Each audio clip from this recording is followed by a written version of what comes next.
southwestern California, Orange County, Riverside County, San Bernardino County, San Diego County, and the coastal waters from San Mateo Point to the Mexican border and out 60 nautical miles, including San Clemente Island. A test signal was broadcast to test the public warning system.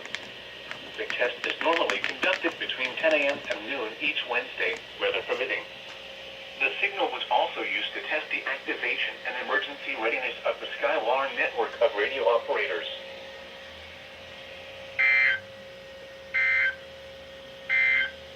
Alright guys, that was the weekly test. 12-996 went off. Same with the Bearcat. That went off as well, so yeah.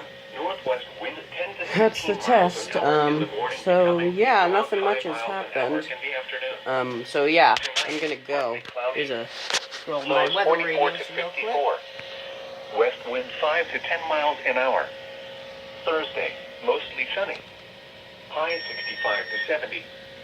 Northwest wind 5 to 10 miles the alert an hour reminder? in the morning. Oh well. Northeast around 5 miles an hour. Time to go. In the afternoon.